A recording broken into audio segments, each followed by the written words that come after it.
창세기 12장 1절부터 우리 20절까지입니다. 한 목소리로 다 같이 마음을 합해서 봉독하도록 하겠습니다. 여호와께서 아브라함에게 이르시되 너는 너의 본토 친척 아비집을 떠나 내가 네게 지시할 땅으로 가라. 내가 너로 큰 민족을 이루고 네게 복을 주어 네 이름을 창대케 하리니 너는 복의 근원이 될지라. 너를 축복하는 자에게는 내가 복을 내리고 너를 저주하는 자에게는 내가 저주하리니 땅의 모든 족속이 너를 인하여 복을 얻을 것이니라 하신지라. 이에 아브라함이 여호와의 말씀을 쫓아 갔고 롯도 그와 함께 갔으며 아브라함이 하란을 떠날 때 그 나이 75세였더라. 아브라함이 그 아내 사레와 조카 롯과 하란에서 온 모든 소유와 얻은 사람들을 이끌고 가나안 땅으로 가려고 떠나서 마침내 가나안 땅에 들어갔더라. 아브라함이 그 땅을 통과하여 세겜 땅 모래 상수리 나무에 이르니 가나안 사람이 그 땅에 거하였더라. 여호와께서 아브라함에게 나타나 가라사대 내가 이 땅을 네 자손에게 주리라 하신지라. 그가 자기에게 나타나신 여호와를 위하여 그곳에 단을 쌓고 거기서 베델 동편 산으로 옮겨 장막을 치니 서는 베델이요 동은 아이라. 그가 그곳에서 여호와를 위하여 단을 쌓고 여호와의 이름을 부르더니 점점 남방으로 옮겨갔더라. 그 땅에 기근이 있으므로 아브라함이 애굽에 우거하려 하여 그리로 내려갔으니 이는 그 땅에 기근이 심하였음이라. 그가 애굽에 가까이 이를 때 그 아내 사레더러 말하되 나 알기에 그대는 아리따운 여인이라. 애굽 사람이 그대를 볼 때에 이르기를 이는 그의 아내라 하고 나는 죽이고 그대는 살리리니 원컨대 그대는 나의 누이라 하라. 그리하면 내가 그대로 인하여 안전하고 내 목숨이 그대로 인하여 보존하겠노라 하니라. 아브라함이 애굽에 이르렀을 때 애굽 사람들이 그 여인의 심히 아리따움을 보았고 바로의 대신들도 그를 보고 바로 앞에 칭찬하므로 그 여인을 바로의 궁으로 취하여 드린지라. 이에 바로가 그를 인하여 아브라함을 후대함으로 아브라함이 양과 소와 노비와 암수 나귀와 약대를 얻었더라. 여호와께서 아브라함의 아내 사레의 연고로 바로와 그 집에 큰 재앙을 내리신지라. 바로가 아브라함을 불러서 이르되 네가 어찌하여 나를 이렇게 대접하였느냐. 네가 어찌하여 그를 네 아내라고 내게 고하지 아니하였느냐. 네가 어찌 그를 누이라 하여 나로 그를 취하여 아내를 삼게 하였느냐. 네 아내가 여기 있으니 이제 데려가라 하고 바로가 사람들에게 그의 일을 명하매 그들이 그 아내와 그 모든 소유를 보내었더라. 아멘. 여러분들 효화행복 교재를 보시면요 오늘 말씀의 제목을 붙여놨습니다. 거기 뭐라고 돼 있죠? 하나님의 말씀을 쫓아합니다. 하나님의 말씀을 쫓아. 여기 아브라함과 사레가 하나님의 말씀을 쫓아 행진하기 시작합니다. 걸어가는 길입니다. 어쩌면 우리의 인생이 그렇습니다. 그리고 2018년도 마찬가지입니다. 하나님의 말씀을 쫓아 걷죠. 삶을 살아가는 건 항상 걷는다고 표현을 해요. 걸어갑니다. 근데 마냥 걷는 것도 아니고 그냥 아무렇게나 방황하는 것도 아닙니다. 인생은 하나님의 말씀을 쫓아 걷는 거죠. 오늘 이 창세기 12장 말씀을 통해서 어쩌면 삶에 대해서 그리고 특별히 하나님의 약속을 받은 사람들은 어떻게 살아가는지에 대해서 우리가 배울 것이 참 많습니다. 여러분들 교재가 있으신 분들은 한번 쭉 읽죠. 교재가 없으신 분들은 잘 들으시고요. 교재 우리 효화행복을 한번 읽겠습니다. 신학자들은서부터요. 시작. 신학자들은 창세기 1장에서 11장을 원역사로, 창세기 12에서 50장을 족장사로 분류하고 있다. 우리는 원역사에서 인간의 수많은 죄악된 모습을 보았다. 놀랍게도 하나님께서는 아브라함을 구원받을 자들의 선조로 선택하심으로 인류를 위한 구원의 길을 활짝 열어놓으셨다. 하나님께서는 아브라함을 부르실 때 혈연적인 유대로부터 철저하게 떠나라는 요구를 하셨다. 쉬운 일이 아니었음에도 불구하고 그는 여호와의 말씀을 쫓아 떠났다. 이런 아브라함에게 하나님께서는 세 가지 축복의 약속을 주셨다. 첫째는 큰 민족이 되리라는 것이었고, 둘째는 자손에게 땅을 주리라는 것이었다. 셋째는 지상의 모든 족속이 복을 받으리라는 것이었다. 그러나 아브라함은 약속의 땅 가나안에 흉년이 들자 약속의 땅을 버리고 애굽으로 피신했다가 아내를 빼앗기는 수모를 겪어야 했다. 그래도 하나님께서는 직접 개입하셔서 그들을 애굽에서 구원해내셨다. 인간의 불순종에도 불구하고 하나님께서는 약속을 이루시고야만은 신실함을 보이신 것이다. 아멘. 오늘 제목에 하나님의 말씀이라고 되어 있습니다. 그리고 우리가 읽은 이 짧은 구절들, 거기에 계속해서 등장하는 두 가지 개념이 있습니다. 여기 하나님의 말씀이라고 그랬는데요, 이 말씀은 두 가지로 보여져요. 하나는 뭐냐면 하나님의 복입니다. 약속은 복입니다. 여러 가지 의미에서 복이에요. 왜 그러냐? 하나님이 말씀하실 이유가 없습니다. 그런데도 우리에게 말씀하시기 시작하시죠. 은혜로 말씀하시기 시작합니다. 말씀하기 시작하셨다는 게 벌써 이미 복입니다. 게다가 은혜로 말씀하기 시작하신 그분은 여기 아브라함에게 복을 말씀하셔요. 하나님 말씀하시는 건 복입니다. 또 가만히 읽어보시면요, 이 복은, 하나님의 말씀은요, 복에 관해서 얘기하시고요. 그리고 또 하나, 이 말씀은 약속입니다. 복과 약속이라는 두 가지 개념이 오늘 말씀에 들어 있습니다. 오늘 우리가 2018년 첫 번째 온세토에서 다시 한번 생각하셔야 돼요. 우리는 하나님의 말씀을 쫓는데요, 그 말씀은 재앙이 아닙니다. 우리에게 주어진 어떤 규칙을 내어주시는 게 아니에요. 근본적으로 그것들은 모두 다 복입니다. 입을 열어 말씀하실 때부터, 시작하실 때부터 복이었죠. 여러분들 창세기 처음을 기억하십니까? 태초에 하나님이 천지를 창조하셔요. 흑암, 어둠, 혼돈, 그 모든 기쁨 가운데서 하나님의 말씀하심이 시작됩니다. 하나님의 말씀이 시작돼요. 그때부터 복된 선물들이 이 우주를 채우기 시작합니다. 세상을 채우기 시작하죠. 오늘 여기 새롭게 시작하는 이 자리에 사람들의 죄악, 그것들을 되돌리시려는 하나님의 계획의 첫머리에 하나님이 또 말씀하시는데 여전히 마찬가지입니다. 복을 말씀하셔요. 2018년 앞에 서 있는 우리들도 하나님의 말씀을 쫓아 살기 시작할 텐데요, 그렇다면 복에 대해서 다시 한번 생각하시고 이 2018년을 걷기 시작해야 됩니다. 우리는 하나님의 말씀을 쫓아요. 그리고 하나님의 복, 그것들을 쫓습니다. 하나님의 복이 도대체 뭘까? 복에 대해서 오늘 말씀에서 몇 가지 알 수 있는 힌트가 있습니다. 두 가지만 말씀드릴게요. 아침이라 너무 많이 하면 어렵습니다. 이 복은, 하나님의 복은 놀랍게도 우리가 생각하는 무슨 영적인 것만이 아닙니다. 하나님이 오늘 말씀하시는 이 복의 내용만 봐도요, 굉장히 물질적인 풍요예요. 하나님께서 채우시는 풍성함입니다.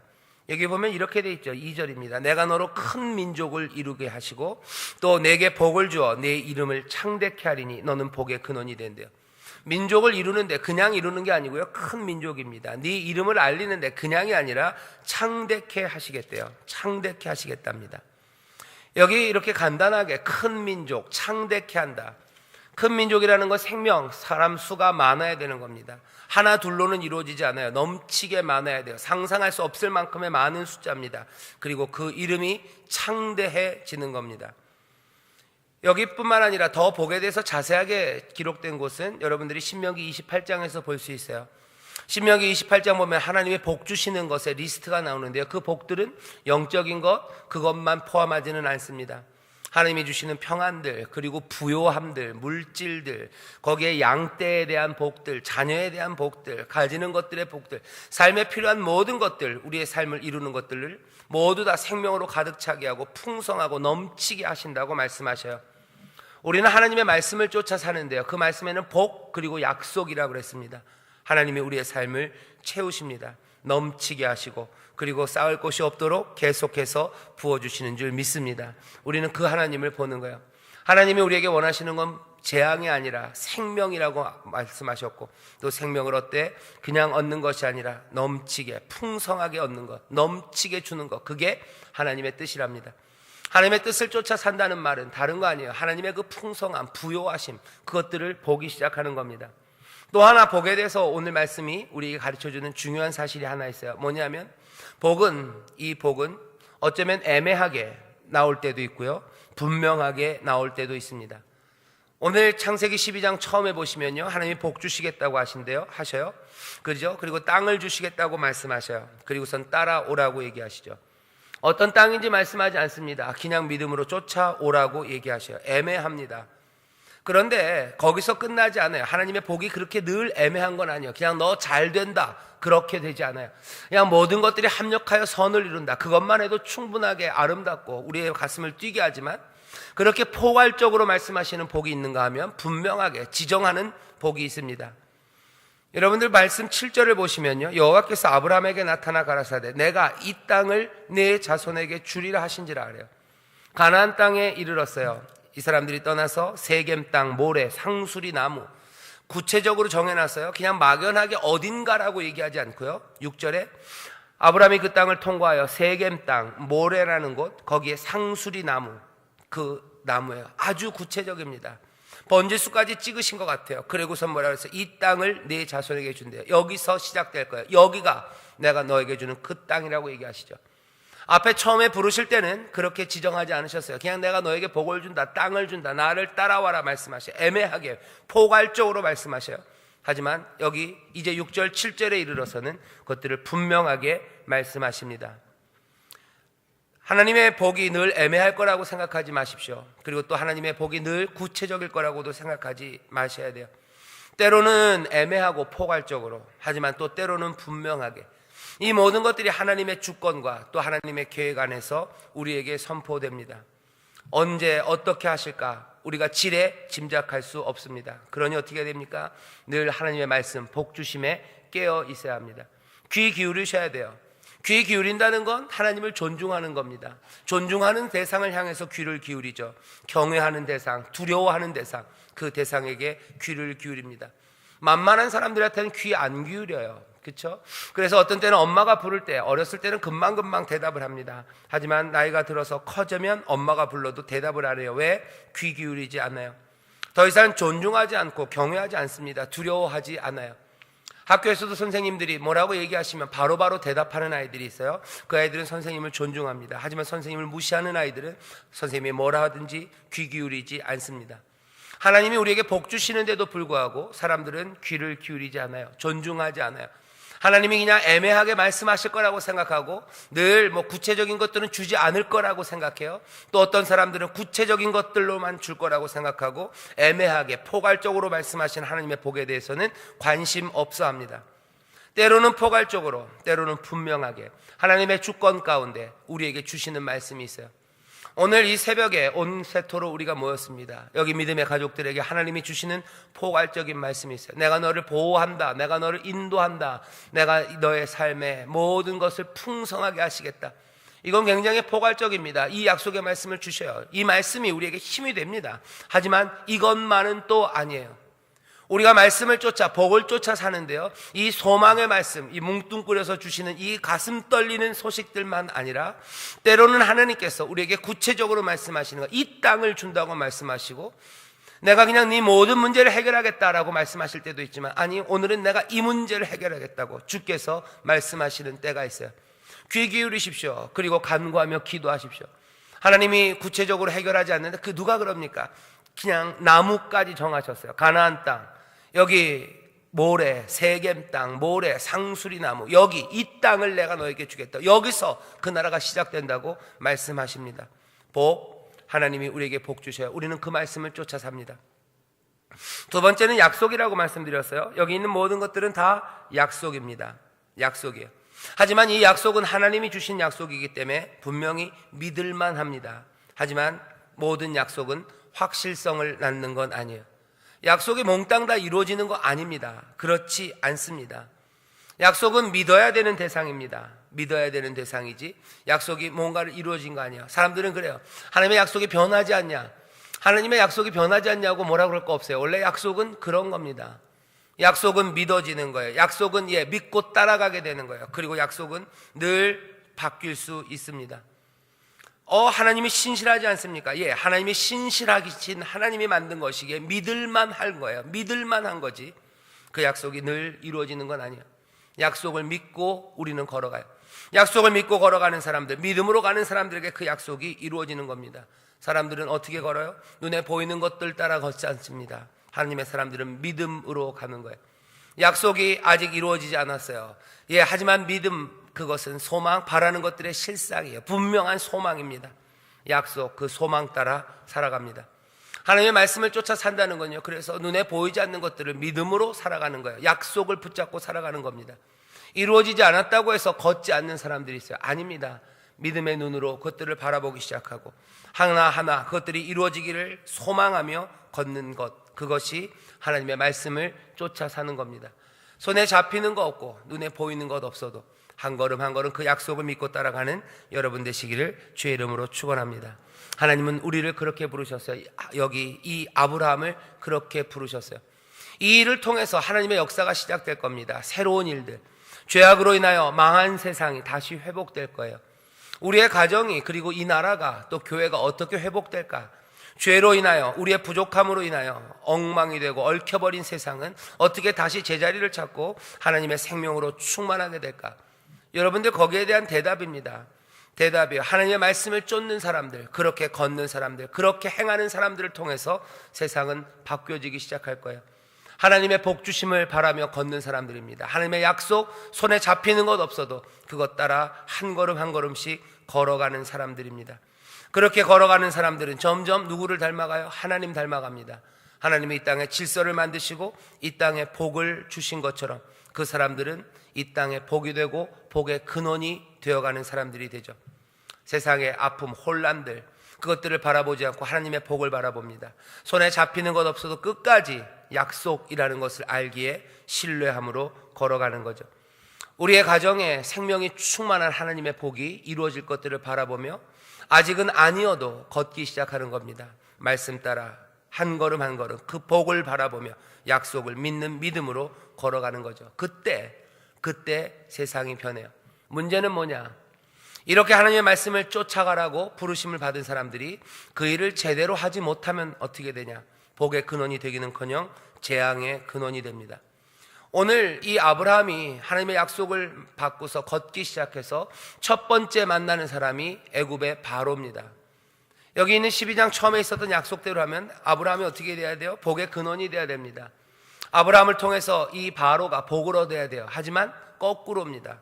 오늘 본문 보면 바로가 어떻게 됐어요? 바로에게 재앙이 임했대요. 17절이죠. 여호와께서 아브라함의 아내 사레의 언고로 바로와 그 집에 큰 재앙을 내리신지라. 아브라함을 복의 근원으로 부르셨는데요, 아브라함이 처음 만난 바로가 어떻게 됐어요? 재앙을 받게 됐어요. 이건 굉장히 교훈적입니다.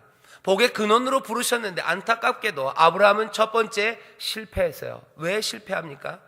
이 사람은 하나님의 복, 그것들을 바라보며 걷지 못해요. 하나님의 복 주심을 바라보지 못하고 뭘 봅니까? 기근을 보는 거예요. 배고픔을 보는 거예요. 이 땅엔 아무것도 없을 것 같아요. 이 땅에 딱 굶어 죽을 것 같은 거예요. 뭐가 보여요? 비어있는 광야, 그리고 비어있는 비일 것 같은 내 주머니, 그것들이 보이는 거죠. 그러면서 점점 남방으로 갑니다. 뭘 또 봅니까? 두려움이에요. 위협이에요. 내 아내가 아름답다는 건 복입니다. 하나님이 주시는 복, 죄송합니다. 복 맞죠? 예, 복입니다. 그런데 이 사람은 어떻게, 이게 화라고 생각해요. 이게 화예요. 내 애굽에 내려가면 내 아내 때문에 내가 죽을지도 몰라요. 보이는 건 뭡니까? 말씀 쫓아, 복을 쫓아갑니까? 아니에요. 하나님이 주시는 약속을 쫓아 걷습니까? 아닙니다. 아브라함은 세상의 불의를 보고 걸어가요. 사람들의 욕심들이 보여요. 욕심이 만들어내는 폭력, 그것들이 보입니다. 폭력 쫓아 걸어가는 거예요. 사람들의 위협 쫓아가는 거예요. 따라가는 건 그겁니다. 거기에 합당하게, 거기에 맞춰서 살아가기 시작해요.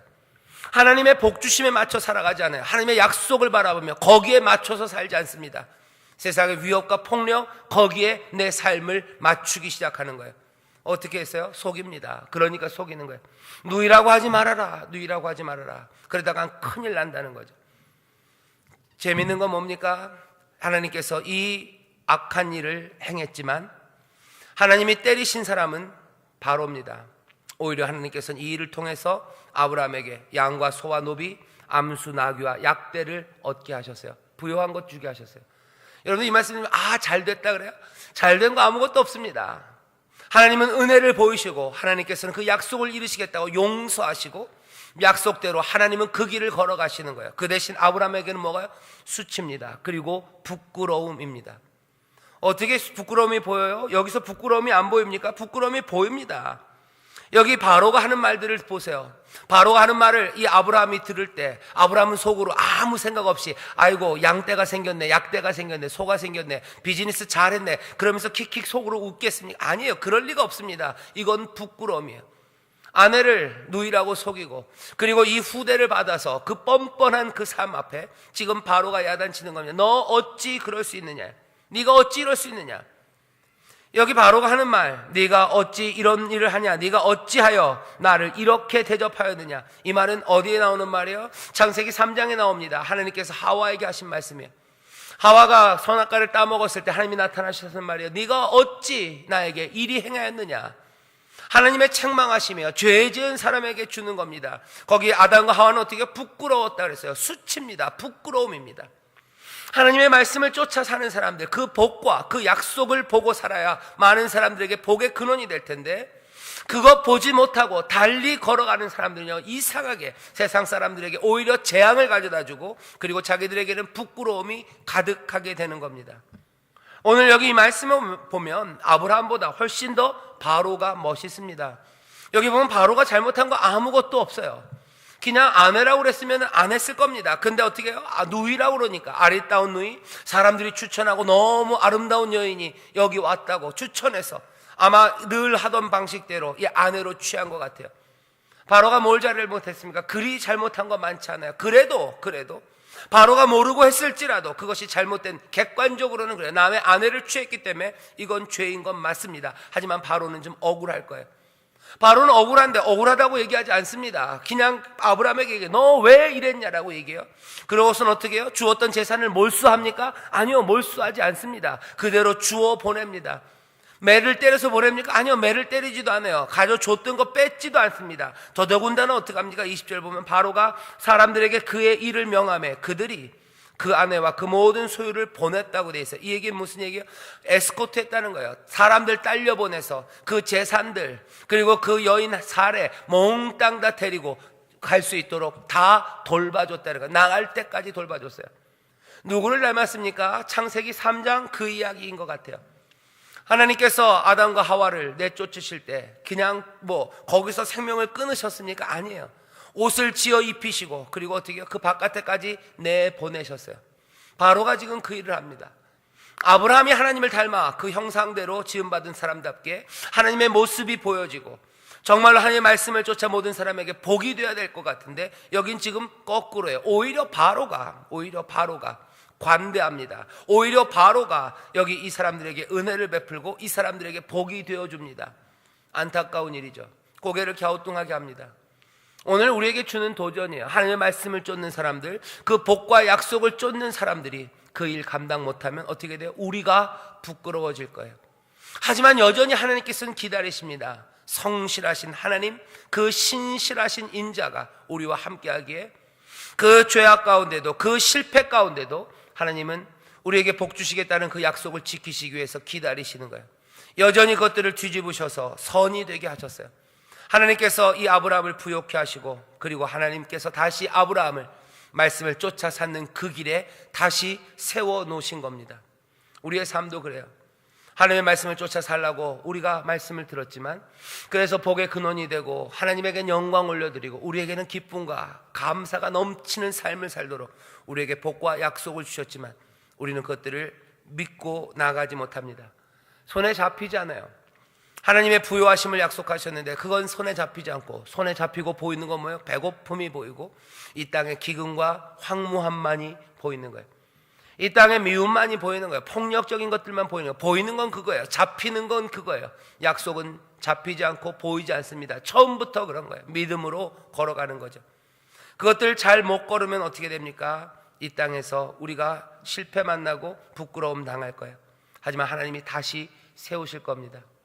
벌써 한 해가 시작된 지 13일째입니다. 아마 13일 동안 지나는 동안 벌써 여러 번 이 아브라함이 했던 이 일들을 당하신 분들이 있으실 거예요. 말씀대로 약속조차 그 복을 바라보며 한 걸음 한 걸음 믿음으로 살아야 될 텐데, 그것 말고 눈에 보이는 것들, 손에 잡히는 것들에 따라서 그렇게 실패하며 살고 부끄러움 당하고, 나를 통하여 많은 사람들이 복을 누리는 것이 아니라 재앙이 임한 그 슬픈 일들. 하지만 하나님은 또 여기 우리를 이 자리에 세우신 거예요. 이 자리는 뭡니까? 바로가 다 내어보내고 다시 걷기 시작하는 그 자리. 다시 걸을 수 있습니다. 하나님은 우리를 그렇게 은혜로 다시 한번 선물을 얻을 수 있는, 복을 쫓아 약속을 쫓아 걸을 수 있는 자리에 세워 놓으셨습니다. 한 번의 실패가 끝은 아닐 거예요. 창세기를 쭉 읽어보면 아브라함은 계속해서 실패합니다. 계속해서 부끄러움 당합니다. 하지만 조금씩 아브라함은 발전해 가요. 오늘 한번 그 발전의 힌트는 딱 한 군데 있어요. 아브라함과 하와는 하나님께서 책망하실 때 변명했습니다. 하지만 오늘 말씀 보면 적어도 변명하지는 않아요. 아브라함이 조금 낮은 것 같다고 저는 생각합니다. 뭐 어디 남들은 그런 얘기 별로 안 하는데 저는 그래요. 적어도 아담과 하와 같이 똑같이 실패했어요. 하지만 변명은 안 해요. 그냥 부끄러움에 입이라도 다물고 있습니다. 그렇다면 하나님의 말씀을 쫓아 어쩌면 한 계단, 채 한 계단이 아니도 모릅니다. 조금의 필탈길이라도 오르기 시작한 거예요. 하나님의 말씀을 쫓아 이렇게 살아갑니다. 점점 변할 것들을 기대합니다. 그리고 하나님의 은혜는 우리를 다시 한번 용서하시고 또 그 모든 것들이 합력하여 선을 이루게 하시고 부르신 자를 하나님께서는 결국은 거룩하게 하시고 의롭게 하시고 또 이제는 영광스럽게 영화롭게 하실 줄 믿습니다. 이 모든 복이 하나님의 사람들인 여러분들에게 또 저에게 임하신 줄 믿습니다. 기도하겠습니다. 하나님 아버지 감사합니다. 우리가 어찌 살아가야 되는지 우리가 봅니다. 하나님의 말씀을 쫓아 살아가는 자들입니다. 복된 부르심에 순종하며 걸는 자들입니다. 하나님의 복을 바라보며 걷게 하시고 하나님의 약속을 바라보며 걷게 하여 주시옵소서. 아버지 하나님, 이 복이 무엇인지 분명히 봐야 합니다. 아버지, 영적인 것만 아닙니다. 물질적인 것 맞습니다. 아버지 하나님, 이것을 놓치면 이 땅에 물질적인 시험들에 넘어집니다. 아버지 하나님, 그 복을 쫓아 그 약속을 쫓아 믿음으로 걸어가는 자들이 되게 하여 주옵소서. 손에 잡히는 것, 아버지 하나님 눈에 보이는 것, 내가 만질 수 있는 것, 그것들 말고 약속은 늘 믿음으로 가는 겁니다. 하나님, 우리 여기 모여있는 모든 믿음의 식구들 정말로 이 복과 약속을 따라 걸음으로 모든 사람들에게 복의 근원이 되는, 가는 곳마다 복을 나누어주는, 사람들에게 재앙이 되는 것이 아니라 복이 되는 아버지 하나님 귀한 삶이 되게 하여 주옵소서. 그렇게 복이 되어주는 사람, 하나님 닮는 사람입니다. 하나님이 이 땅에 복이 되시고 이 땅에 선물이 되시는 것처럼 아버지, 점점 하나님 닮아 주님 닮아 이 땅에 복이 되고 은혜가 되는 귀한 삶을 살게 하셔서 아버지, 그 가운데서 온전한 생명, 풍성한 생명, 아버지 하나님 정말로 우리를 만드신 그 목적을 온전히 이루어내는 귀한 믿음의 가정이 되게 하여 주옵소서. 감사드리며 예수님 이름으로 기도하옵나이다. 아멘.